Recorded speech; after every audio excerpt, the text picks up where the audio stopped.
पिछले वीडियो में हम लोगों ने इम्यूनिटी की बात की, उसका इंट्रोडक्टरी पार्ट लिया था।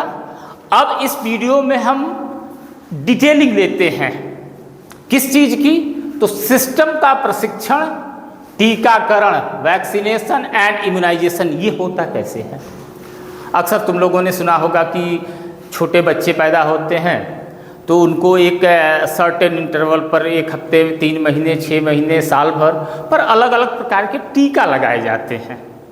उस टीका के बारे में क्या जानते हो? वास्तव में ये जो टीका है, टीका दैट इज द, या इसको हम कहते हैं वैक्सीन। वैक्सीन जो है ये एक लिमिटेड अमाउंट ऑफ एंटीजन है। एंटीजन बोले तो डिजीज कॉजिंग एजेंट, जिसकी वजह से वो पर्टिकुलर बीमारी हो सकती है। ठीक है, जैसे बीसीजी है, बैसिलस ऑफ कॉलमेट एंड बुएरी, तो उस बीमारी को क्रिएट किया जाता है। एक लिमिटेड अमाउंट किसका दिया जाएगा? वैक्सीन मतलब क्या? दैट इज द एंटीजन दिया जाएगा, उसके शरीर में प्रवेश कराया जाएगा। तो ये इंट्रोडक्शन है। देखो यहाँ दिया गया है, मृत या अत्यधिक कमजोर रोगाणुओं, अटेन्यूएट पैथोजन शरीर में डाले जाते हैं। यह बीमारी नहीं फैलाते, इंट्रोड्यूस तो कराया जाएगा शरीर में, उस बीमारी के सिम्टम्स भी क्रिएट होंगे लेकिन बीमारी नहीं होगी। उसके बाद क्या होगा? अब ट्रेनिंग हमारी बॉडी की शुरू होगी। शरीर इन्हें असली खतरा मानकर, अब हमारा जो डिफेंस सिस्टम है ये मानता है कि भाई फॉरेन से आ गया, एंटीजेंस तो इंटर हो गए शरीर में, मानकर प्रतिरक्षी बनाता है। सबसे महत्वपूर्ण बी और टी मेमोरी सेल्स उत्पन्न होती हैं, उनको रिकॉग्नाइज करने वाली सेल्स हमारी बॉडी में पैदा हो जाएंगी और वो हमारी बॉडी में एग्जिस्ट करती हैं, रहती हैं। तब क्या होगा? अब जब वास्तविक खतरा आएगा, रियल थ्रेट आएगा, वो उस बीमारी के माइक्रोब्स हमारी बॉडी में इंटर करेंगे, तब ये काम करेंगे। भविष्य में असली रोगाणुओं के हमले पर स्मृति कोशिकाएं तुरंत उसे पहचान कर भारी मात्रा में प्रतिरक्षा बनाकर उसको नष्ट कर देती हैं। यानी कि एंटीजन के अगेंस्ट में जो एंटीबॉडीज बनेंगे, एंटीबॉडीज इनकी बहुत प्रचुर मात्रा बन जाएगी। इतनी मात्रा बन जाएगी कि उस जो भी एंटीजन आया है उसको तुरंत मार पीट के दफन करके ख़त्म कर दिया जाएगा। ये है इसका सिद्धांत वैक्सीनेशन का। पहले इंट्रोडक्शन कराया जाएगा, एक लिमिटेड अमाउंट, इससे हमारी बॉडी सेल्स तैयार होंगी, वहाँ पर मेमोरी सेल्स तैयार होंगी जो कि बी और टी लिम्फोसाइट्स के द्वारा होंगी। और जब नेक्स्ट टाइम रियल अटैक हो रहा है तो उस कंडीशन में वो एक्स एग्रीगेटेड बिहेवियर करेंगी। जैसा कि पिछले वीडियो में हम लोगों ने देखा कि पहले कंडीशन में कुछ ग्राफ इतना ही उठा था, दूसरी बार इतना उठ गया था ग्राफ। उनके एक्ट करने का रेशियो, इंटेंसिटी बहुत ज़्यादा बढ़ जाती है। और अगर ये ट्रेनिंग हो गई, इसके बाद क्या होगा? प्रतिरक्षा का बुनियादी ढांचा। अब ये समझ लें, जिस तरह से हमारे बॉडी में हमारे तमाम सिस्टम्स हैं, डाइजेस्टिव सिस्टम है, एक्सक्रीटरी सिस्टम है, रिप्रोडक्टिव सिस्टम है, इस तरह का एक सेट ऑफ सिस्टम्स यहाँ है, लेकिन वो अलग अलग जगह से उठाए गए हैं और इन सबको मिला के क्या बन गया है? डिफेंस सिस्टम या इम्यून सिस्टम हमारा है। इसमें देखिए क्या है, कोर कॉन्सेप्ट इसमें क्या है? ये वे अंग है जहां लिम्फोसाइट्स की उत्पत्ति, परिपक्वता, मैचुरेशन, ओरिजिन, मैचुरेशन और प्रचुर भवन होता है, प्रोलिफेरेशन होता है, इनकी संख्या बढ़ती रहती है। अब यही हमारे प्रतिरक्षा तंत्र का मिलिट्री बेस और ट्रेनिंग ग्राउंड है। यहीं पर ये मिलिट्री तैयार होती है। और ये क्या है? तो मुख्य रूप से शुरुआत देखो यहाँ से होती है, बोन मैरो, यहाँ से ब्लड सेल्स का प्रोडक्शन होता है, प्रोडक्शन हो रहा है। ये प्रोडक्शन होने के साथ साथ, या हिंदी में कहो तो उत्पादन हो गया, या ओरिजिन क्या साइट है। और इसके साथ साथ इसका मैचुरेशन भी होता है, लेकिन इसी में से कुछ इधर निकल के चली आती हैं जो कि टी सेल्स कही जाती हैं या टी लिम्फोसाइट्स हैं। यहाँ वाली जो होंगी वो बी लिम्फोसाइट्स है। तो यहाँ ओरिजिन हुई, मैच्योरिटी कुछ की यहाँ होती है, कुछ की यहाँ हो जाती है। थाइमस ग्लैंड, एक्चुअल में एक चीज़ और इसमें जान लेते हैं, इंक्लूड कर लेते हैं कि ज्यों-ज्यों हमारी बच्चा एडोलसेंस एज की तरफ बढ़ता है, एडोलसेंस एज के बाद ऑलमोस्ट थाइमस ग्लैंड जो है हाईली रिड्यूज हो जाती है और नॉन फंक्शनल हो जाती है। बहुत अच्छा काम कब करती है? ये चाइल्डहुड में, अर्ली एज में ये बहुत अच्छा काम करती है। ज्यों-ज्यों एडोलसेंस एज आता है, बच्चा परिपक्व होता है, किशोरावस्था की तरफ बढ़ता जाता है, ये ग्रंथि काम नहीं करती बेहतर। तो इसी से कहा जाता है कि बच्चे को मजबूत बनाइए। बुढ़ापे में कोई मजबूत नहीं हो सकता, वो सिर्फ मेंटेन कर सकता है, ठीक है ना। इसके साथ ये लिम्फ नोड्स हैं, ये लिम्फेटिक सिस्टम का पार्ट है। जगह जगह पर ये गांठें हैं, ये लिम्फ नोड्स जो हैं ये साइट ऑफ फैगोसाइटोसिस भी कहा जा सकता है इनको। अक्सर आपने देखा होगा किसी तरह का अगर पैर कट गया या पैर में घाव हो गया तो आपके जांघ के जॉइंट पर या हाथ में चोट लग गया, कट गया, तो आपके आर्मपिट में छोटे छोटे दाने जैसे स्वेलिंग हो जाती है। उसकी वजह क्या होती है कि वहाँ पर माइक्रोब्स कलेक्ट किए जाते हैं और उनकी कुटाई होती है, जो उनको मारने पीटने और ख़त्म करने का काम होता है। ये मुख्यतः यहाँ पर होता है लिम्फ नोड्स पर। स्प्लीन का भी बहुत इंपॉर्टेंट रोल है इस डिफेंस मैकेनिज्म में, और पियर्स पैचेज, ये सब मिलके, यानी कि 5 नाम हमको याद रखना पड़ेगा। कौन कौन सा? बोन मैरो, अस्थि मज्जा, थाइमस, लसिका नोड, प्लीहा और पेयर पैचेज। ये सब मिलके हमारे डिफेंस सिस्टम को बनाते हैं। और इस डिफेंस सिस्टम का कार्य कैसा होता है अब देखते हैं। क्या हो रहा है? प्राइमरी ऑर्गन्स, प्राइमरी प्राथमिक बनाम द्वितीयक लसिका अंग। अब ये प्राइमरी और सेकेंडरी का बंटवारा यहाँ हम लोग करने चल रहे हैं। प्राइमरी में 2 मुख्य स्ट्रक्चर्स हैं जहाँ अपरिपक्व लसिकाणु प्रतिजन संवेदनशील इमैच्योर लिम्फोसाइट्स बनाते हैं, becomes the antigen sensitive, antigen के प्रति उनको संवेदनशील बनाते हैं। ये प्राइमरी ऑर्गन्स हैं। कौन कौन हैं? 2 हैं मुख्य रूप से, अस्थि मज्जा, बोन मैरो एंड थाइमस। सभी रक्त कोशिकाओं का निर्माण यहाँ तो हो रहा है, बोन मैरो पहले मैं बता चुका।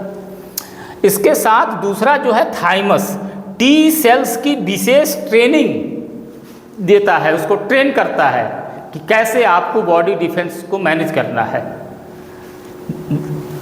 इसके बाद अलावा ये जो 3 हैं स्ट्रक्चर, ये कहे जाते हैं secondary organs, the battle field. अब गौर करिए, द ट्रेनिंग ग्राउंड और बैटल फील्ड, वो जगह जहाँ पर ट्रेनिंग हो रही है डिफेंस वालों की, हमारे जवानों की, उनको तैयार किया जा रहा है, खिलाया जाएगा, पिलाया जाएगा, उनको से warm up body work out कराया जाएगा, उनको हथियार चलाना सिखाया जाएगा। ये जगह कौन है? Bone marrow and thymus. अब इसके बाद जब रियल वार होगा तो रियल वार में बैटल फील्ड में ये 3 जगह हैं। कार्य जहाँ लसिकाणु वास्तविक रोगाणु एंटीजन से टकराते हैं और लड़ते हैं, यानी बॉर्डर पर चल गए, बेस से निकल के बॉर्डर पे गए, वो कौन जगह है? स्प्लीन है। रक्त का फिल्टर, रक्त जनित रोगाणुओं को फंसाना, स्प्लीन क्या करता है? फिल्टर करके रोक लेता है और वहीं मारे जाएंगे। दूसरा है लिम्फ नोड्स, ऊतक द्रव्य में फंसे रोगाणुओं से लड़ना। तीसरा क्या है? Malt, mucosa associated lymphoid tissues. और ये क्या है? सबसे इम्पॉर्टेंट है, ध्यान कैसे दें? शरीर के 50% कोशिका ऊतक का निर्माण, लिम्फोइड टिश्यूज का ये मैन्युफैक्चरिंग होता है मोल्ड। तो इस तरह से हमारा सिस्टम, कौन सा सिस्टम? इम्यून सिस्टम काम करता है। अब इस सिस्टम में कुछ कमियां भी तो हैं भाई, सब चीज़ अच्छा होगा तो खराब कैसे होगा? तो ये लिच टर्म दिया गया है, सिस्टम लिच। क्या कमी है भाई? देखिए, एक तो नाम दे दिया एलर्जी। कभी कभी ऐसे भी है कि जो बहुत नुकसान वाले चीज़ नहीं है, जैसे एक एग्जांपल दे दिया पॉलन। पॉलन का अटैक हुआ हमारी बॉडी में, हमारी बॉडी सिस्टम में इंटर किया, तो उस समय क्या करेंगे, मैस्ट सेल्स एक्सएग्रीगेट हो जाती हैं, रिएक्ट करने लगती हैं, जबकि वास्तव में पॉलन से बहुत ज़्यादा नुकसान नहीं होना है। क्या बताया जा रहा है? पर्यावरण में मौजूद कुछ हानि रहित प्रतिजनों जैसे धूल, पराग के प्रति प्रतिरक्षा तंत्र की अतिरंजित अनुक्रिया, exaggerated reactions, exaggerated. कभी कभी ऐसा देखा होगा आपने कि आपने अपने मित्र से कोई मजाक ही किया, अरे भाई तुम्हारा पेन मैं लेना चाहता, ले लूँ। वो एकदम झल्ला जाएगा, एकदम गुस्से पे आ गया, झगड़े करने के लिए उतारू हो जाए। That is type of reaction is known as the exaggerated reaction या रिस्पॉन्स। क्या है मुख्य ट्रिगर? क्या है मैकेनिज्म? क्या है मुख्य प्रतिरक्षी? IgE एंटीबॉडी भारी मात्रा में बनती है और इससे क्या होगा, मस्ट कोशिकाओं से हिस्टामिन और सीरोटोनिन नाम के केमिकल का स्राव होता है और इसके अगेंस्ट में केमिकल जो दिए जाते हैं एंटी हिस्टामिन। तुम लोगों ने बहुत सारी एविल एक दवा की नाम सुना होगा तुमने, एविल टैबलेट दिया जाता है, एंटी हिस्टामिन टैबलेट है। और इसके लक्षण क्या होंगे? छींक आना, आँखों से पानी आना, सांस लेने में कठिनाई वगैरह वगैरह, ये तरह तरह की तमाम सिम्टम्स अपीयर हो जाते हैं। और ग्लिच देखते हैं इसका सिस्टम का, ये बड़ा खतरनाक है। वो तो एलर्जी में बात थोड़ी सी थी, लेकिन यहाँ स्थिति ज़्यादा खराब हो जाती है। Auto immunity. अब ऑटो इम्यूनिटी होगा क्या? जब प्रतिरक्षा तंत्र सेल्फ और नॉन सेल्फ के बीच अंतर करने की क्षमता खो देता है। ला, हाथ में राइफल दे के किसी को आपने अपने दरवाजे पे खड़ा कर दिया भाई घर की सिक्योरिटी के लिए, लेकिन अब वो राइफल मैन भूल गया कि जो आने वाला है गेट से कोई इंटर कर रहा है वो फैमिली मेंबर है कि बाहर का है, और वो तड़ातड़ अपना हथियार चलाना शुरू कर दिया। That is the condition. ये कंडीशन वो भूल जाते हैं सिस्टम कि सेल्फ कौन है और नॉन सेल्फ कौन है, बाहरी कौन है, घर का कौन है। ये कंडीशन होती है। वास्तविक उदाहरण इसका बड़ा एक बीमारी है जिसको बोलते हैं रूमेटॉइड आर्थराइटिस, गठिया। सामान्य तौर पर गठिया शब्द यूज करते हैं।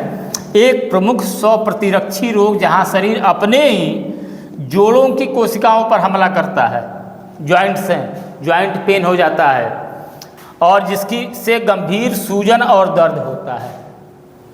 ये दो प्रमुख डिसऑर्डर्स हैं या ड्रॉबैक हैं हमारे इम्यून सिस्टम के। आइए कैलकुलेशन पे आते हैं। हमारा प्रतिरक्षा तंत्र केवल एक शारीरिक प्रणाली नहीं है, ये समझने की कोशिश करें। जो हमारा डिफेंस सिस्टम है सिर्फ एक बॉडी सिस्टम नहीं है, यह प्रकृति के द्वारा दिया गया हमारा सबसे शक्तिशाली आंतरिक चिकित्सा इंटरनल डॉक्टर है जो 24/7 हमारी रक्षा करता है। यहाँ पर एक इम्पॉर्टेंट इन्फॉर्मेशन हम तुमको देना चाहते हैं और आपको इस बात को क्लियर कर देना चाहते हैं कि कोई भी मेडिसिन जिस टर्म का नाम है दवा, अच्छे इसकी डेफिनेशन भी देख लेते हैं। मेडिसिन या दवा क्या है? आप कहोगे कि ये किसी बीमारी को कंट्रोल करने या ख़त्म करने के लिए दिए जाने वाले रसायन हैं, नहीं। कोई भी मेडिसिन या दवा डायरेक्ट हमारे किसी डिसऑर्डर को कंट्रोल नहीं करती। They support to our immune system, इस सिस्टम को सपोर्ट करना इनका काम हो जाता है। और दवा के बारे में एक दूसरी बात भी क्लियर कर दें, all the chemicals which are utilize to control and cure the diseases they are can be consider as the medicine. वे सारे रसायन जिनकी सहायता से हम बीमारी को नियंत्रित और समाप्त करने का करते हैं, वे दवा कही जाती है, मेडिसिन कही जाती है। तो इसमें पानी से लेकर हवा तक याद कर लीजिए, पानी, भोजन, अब भोजन की वैराइटीज, ये सब दवा में आते हैं।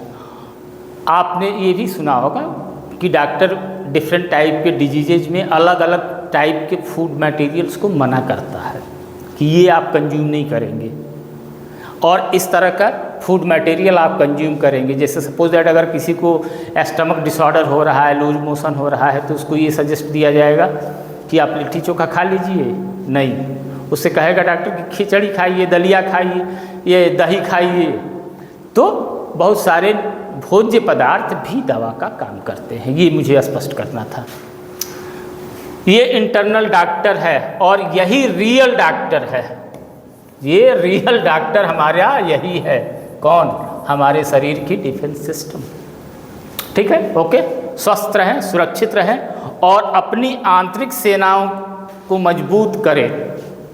उस तरह के न्यूट्रिएंट्स लें जिससे कि आपकी internal body mechanism, defence mechanism strong हो। और इसका सबसे बड़ा रिसोर्स जो है हमारे सीजनल फ्रूट्स एंड वेजिटेबल्स हैं। इसके साथ और सारी बहुत अच्छे न्यूट्रिएंट्स हैं। एक लाइन और, please go with the nature, प्रकृति के साथ चलो। स्वस्थ रहने की यही मूल कुंजी है। अगर हम किसी भी सिंथेटिक या पैकेज्ड फूड मटेरियल्स को ज़्यादा कंज्यूम करेंगे तो डिफरेंट टाइप के डिसऑर्डर्स होंगे, प्रॉब्लम होंगी। Okay, thank you very much for watching the video.